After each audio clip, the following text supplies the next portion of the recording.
સુરત કાપોદ્રામાં હોસ્પિટલના તબીબ સામે છેડતીના આરોપ બાદ તબીબને માર મારનાર વધુ એક આરોપીની પોલીસે ધરપકડ કરી છે। કાપોદ્રા વિસ્તારમાં આવેલ હોસ્પિટલમાં તબીબે છેડતી કરી હોવાના આક્ષેપ સાથે તબીબ સાથે મારામારી કરી તોડફોડ કરી હોવાના બનાવમાં સામસામે પોલીસ ફરિયાદ નોંધાવી હતી, જે અનુસંધાને પોલીસે વધુ એક આરોપીની ધરપકડ કરી છે।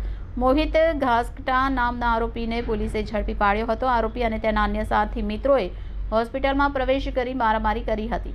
યુવતીએ છેડતીનો આક્ષેપ કરતા તેણીના પરિવારજનો અને મિત્રોએ મારામારી કરી હતી। યુવતીની ફરિયાદના આધારે પોલીસે સામસામે ગુનો નોંધ્યો હતો। ગત 29મી જાન્યુઆરીના રોજ ઘટના બની હતી।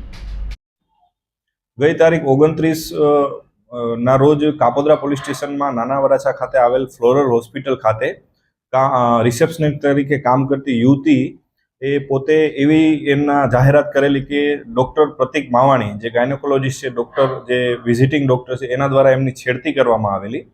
એ સંબંધે એ છોકરીએ એમના વાલીવારસને અથવા અન્ય માણસોને ટેલિફોનથી જાણ કરેલી અને એમના વાલીવારસ અથવા અન્ય માણસો હોસ્પિટલે આવી અને ડૉક્ટરશ્રી સાથે ચર્ચા કરી અને ડૉક્ટર ઉપર જીવલેણ ગંભીર હુમલો કરેલો, જે અનુસંધાને ડૉક્ટરશ્રી દ્વારા ખંડણી, પૈસાની માંગણી, સમાધાન કરવા માટે અને ગંભીર ઇજાઓ વગેરેની ફરિયાદ આપવામાં આવેલી।